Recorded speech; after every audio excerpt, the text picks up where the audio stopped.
Hello, boys and girls in fourth grade. Look, we're going to go ahead and start by reviewing right here our map. And along with that, what are the New England colonies? That's right there, New Hampshire, Massachusetts, Connecticut, and Rhode Island. What are the New England colonies? Did you say New Hampshire, Massachusetts, Connecticut, and Rhode Island? Those are the New England colonies. We are currently looking at the middle colonies, which are New York, Pennsylvania, New Jersey, and Delaware. Remember what we said about, oh, that looks like the leg of a cow. To help you remember that. The bigger ones are middle colonies. The top one's New York, and below it, Pennsylvania. And then we have New Jersey and Delaware. All of these make up the middle colonies. And then we've got Maryland, Virginia, North Carolina, South Carolina, Georgia, and all together make the 13 original colonies. Which number is North Carolina? In other words, we have the first one to be a colony. And actually, I should say, they decided when time would go on and that revolution would occur and the colonies would want to be free and they would become states. North Carolina is number 12. So something to remember. North Carolina is 12. Attention warriors. Okay. Girls Listen. basketball team has an away game today in Roanoke Rapids. I will need all the teachers to dismiss the students at between 2:40 and 2:45 so they can come up to the chapel. Girls, you'll need to come up to the chapel for your away game. Thank you. Well, nice announcement. So we need to know this map and we need to know the major settlements for each one. So as we're going, let's not forget, here are the middle colonies. Who was the French explorer that claimed North America for France? His name was Samuel de Champlain, in review. Who was the one that claimed it for the Netherlands? You know? The Dutch sent this man, Henry Hudson, from Holland. He claimed it for the Netherlands. What about, who claimed all of North America for England? His name was John Cabot, all the way back in 1497. So we have 3 claiming it. What was New York called before it was called New York? How about New York City? What was New York City called before New York City was New York City? Let's see, what was it called? And you should have said New Amsterdam, New Amsterdam. But the entire colony of New York, before it was New York, was originally called what? New Netherlands. So know those because the Dutch settled it, but then the English overtook them, remember? And there was this governor, what was his name, that was overtaken? His name was Peter Stuyvesant. Peter Stuyvesant, know his name. And we went on, we talked about Delaware. And the famous fort that was there was known as Fort Christina, Fort Christina.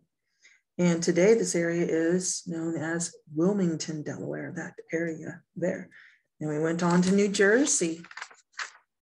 And in New Jersey, the Dutch began the first permanent settlement in New Jersey. That was where the Dutch actually had a permanent settlement. Who gave New Jersey its name? There were 2 sirs, or there was a sir and a lord, which was a title of respect. And their names were Sir George Carteret and Lord John Berkeley. And they gave New Jersey its name. And so, of course, they offered land to settle there. And a lot of what we get in the Declaration of Independence comes from this, actually, I should say, many of the ones that signed it actually lived there. So several of them lived there. All right, then we went on to Pennsylvania. The famous person we should know from Pennsylvania is, that's right, William Penn. William Penn is the person that we should know. And what was the religious group that lived there mostly? The Quakers or Friends is what they were known as. And William Penn became their leader. And because of the land that he had gotten because his father, the king owing him money, said, hey, we'll give him the land. So they went there, they settled, and the name of the main town, which became a big city in Pennsylvania, is Philadelphia, which means the city of brotherly love. And so remember all of these and go through these. You see these questions, see if you know them. See if you know them. And then that brings us to Virginia.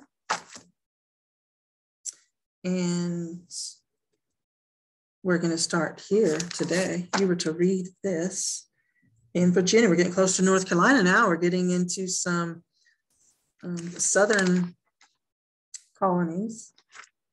And so let's look at Virginia, the settlers. Of course, we know about Jamestown and the things that happened there. We know about the Native Americans that lived there and how they taught the people in Virginia how to grow the crops. And then they needed their own government. So the colonists decided to elect representatives. Remember what representatives are. And they are men chosen by the people to make decisions for them. We have representatives even today. We have a House of Representatives, don't we? It even has that name in it. But there's also the Senate, which we'll learn about later this year. This idea goes way back to here in Virginia, where these representatives, they represent the people. Certain ones would go, and there was a big group called the House of Burgesses.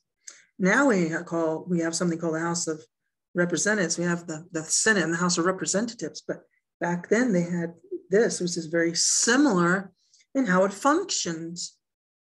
But remember, this was back in 1619. So this was before we were even considered our own country, right? They're still just colonies of England. Well, they met for the first time there in a Jamestown church. And so they met together to make decisions for their colony. And it was their government. It was their form of government that they had there going back. That's Virginia, where that happened. The House of Burgess. Again, the group of representatives met there. Moving on to another colony, we also have another colony, Maryland, also considered a southern colony. And in England, the Catholics, like the separatists and Puritans before them, could not worship as they pleased. They were forced to attend the Church of England. And again, we have religious persecution and them wanting to leave where they are to start a colony. And of course, the name of the Catholic colony was Maryland. And what's interesting is that in England, they were persecuted. They go to these other colonies and they're not sure where they might fit in.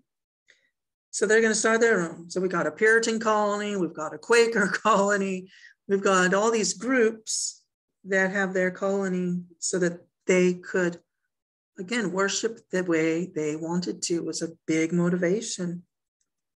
Here's this guy, George Calvert. Now, his title was Lord Baltimore. So Lord Baltimore is George Calvert. And he was a Catholic, okay? And he was like the secretary to the king. And so he did all this work for him. They asked the king for land in America where they could begin this colony. And you read it or will read it. And I want to take those who aren't Catholics yet, and I would like to take anyone who claims to be a Christian, as long as he's willing to work together with the rest. So he didn't have to be a Catholic, but it was primarily for the Catholics. A lot of the Catholics went. And one thing that can help you remember that is, look, if you look over here, the first settlement in this Catholic colony of Maryland was St. Mary's. See? Now, one thing you can remember is Catholics highly regard Mary, don't they? They highly regard Mary, and they named the settlement St. Mary's. Well, you see the word Mary in the word Maryland. So if you can remember, they very much adore Mary, referring to the mother of Jesus. And so they highly regard her. So the word Mary is in Maryland, Maryland. That'll help you remember the Catholic colony, Maryland, for Catholics, in St. Mary's, okay? There were some ships that came to settle there before they got there. And this is, again, some more ships you need to remember, the Ark and the Dove. So we've got the Jonathan, we've got the Mayflower, we've got all these. We've got the Susan Constant, the Godspeed, the Discovery. These are all different ships for different settlements or colonies. Now, one thing that will help you remember this one is if you think of like Mary's in the Bible, St. Mary's and Maryland, Mary's there. And this is in the Bible too, the Ark and the Dove. You know, there's Noah's Ark. And guess what? Noah let a dove out of the ark, didn't he? To find land. And they were setting out to find a land, weren't they? And so they sailed up to the Chesapeake Bay, which is by right near there on the water. Here they are, starting their settlement. And of course, there were Indians there.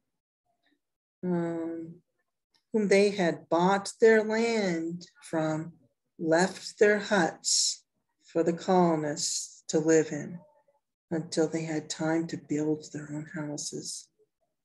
That was pretty nice, wasn't it? That was nice. So again, we have Maryland, another Southern colony. And then moving on,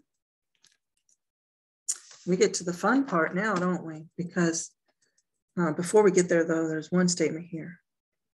The founding of Maryland is important because it showed that in America, Catholics would be able to worship freely.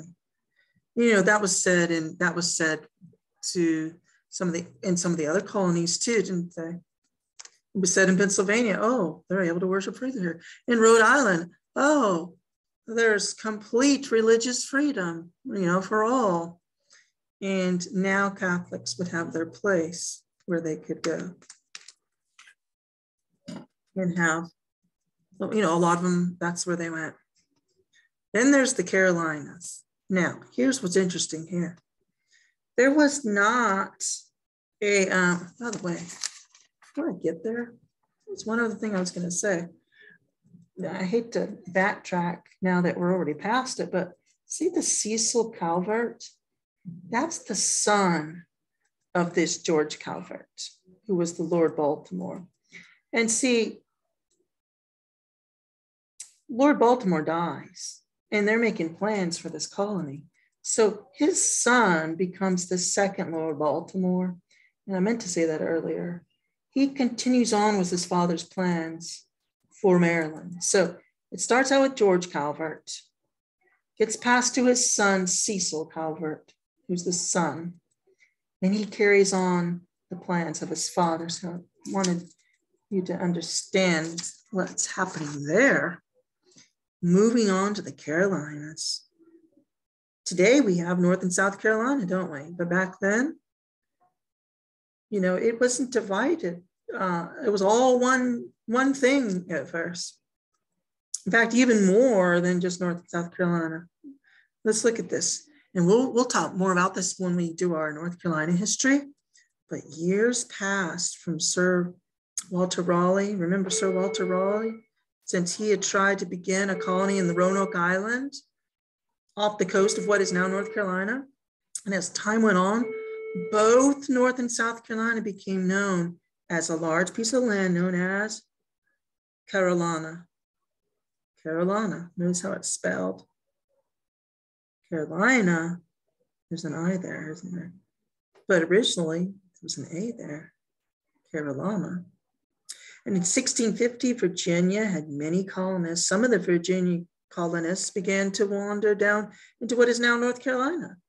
So the first settlers of North Carolina came from Virginia. So North Carolina wasn't like the other colonies where, oh, another group travels from England and comes over. No, it was started from people that were already here that came down from Virginia. Virginia's above North Carolina, they come down. And Virginia becomes so large that it becomes its own colony eventually. Meanwhile, in 1663, King Charles II of England was asked a favor by 8 of his favorite workers. They wanted land to begin a colony in America. Willingly, King Charles gave them the land known as Carolina. They got the land. And you've probably heard of Charlestown, as you read that, right? Charlestown was originally the name of the place. Now it's known as Charleston, South Carolina. You've heard of that. Some of you may have been there. And Charlestown turns into one word, Charleston. See that? And there's a nice settlement there. You can go, it's a nice place to go see. Wonderful history there. And they've redone so many of those old structures and continue to do so. 1670, again, well before we were even a United States of America, almost over 100 years before. They were there in North and South Carolina. But again, it was called Carolina back then altogether. And the ships were bringing goods and settlers. South Carolina's first permanent settlement was Charleston or Charlestown.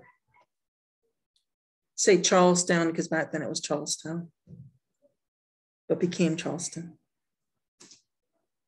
Then there's some problems.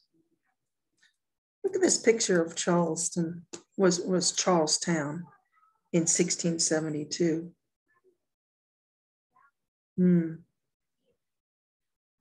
You see, the 8 rulers of Carolina did not set up a good government for their settlers. And so there were many arguments and quarrels going on. And they took land from the Indians, some of them, and then the Indians got upset and got angry. And finally, after many years, the owners sold their land back to the King of England. That wasn't all good, was it? The Carolinas, notice the word Carolinas, the king divides the land into 2 colonies eventually, and one is called North Carolina and the other one is South Carolina. Then he appointed 2 men to be governors of the 2 colonies. So one's governor of one, one's governor of the other. South Carolina grew quickly. The colonists found that rice, cotton, and the indigo plant, which is a plant used to make a valuable blue dye, and they could dye their clothes or cloth, and they began to grow this indigo there. And there were a lot of large family farms called plantations. So a plantation was where they would live there, but they would have these large fields and valuable crops. And it took lots of work to grow all that. And this is where you're going to start seeing things way back even now that's going to come to a head later on in our history book. But there's slaves that are helping to do this and buying them from Africa to do the work and sent here. And so that they can have these beautiful places.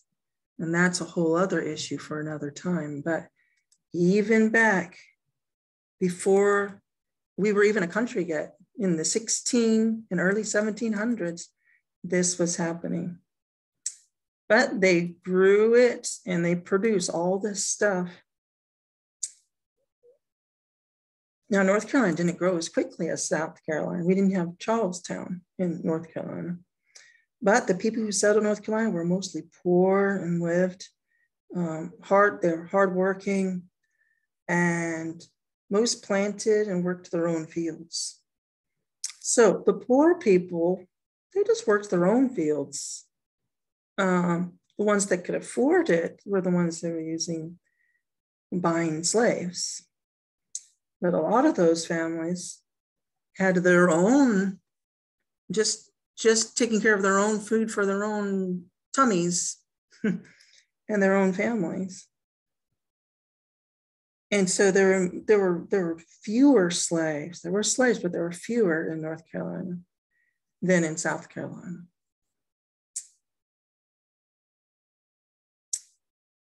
Look at this. You see the king there?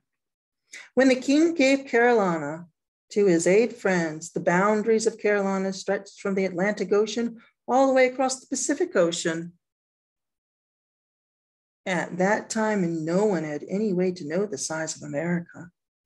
The great size of our land was to be discovered by explorers and pioneers in years ahead. So when the king gave Carolina to his 8 friends, he said all of the land that's there. He didn't think there would be that much land there, but that was all considered Carolina at one time. And of course, that changed. So know the answers to these questions. Let's see if you were listening. What did Virginia call their representatives? The what? Did you say the House of Burgess? Number 2. What colony was intended to be a refuge for Catholics? Did you say Maryland? Good job if you did. What were North and South Carolina called when they were both one colony? Did you say Carolina? Carolina. What was the name of the valuable blue dye produced in South Carolina? Remember that expensive blue dye that they made in South Carolina? Indigo, and that was another thing that made them have more money and wealth, was that valuable dye. What were the large farms in the southern colonies called? These large farms were called, yes, did you say plantations? Plantations is correct.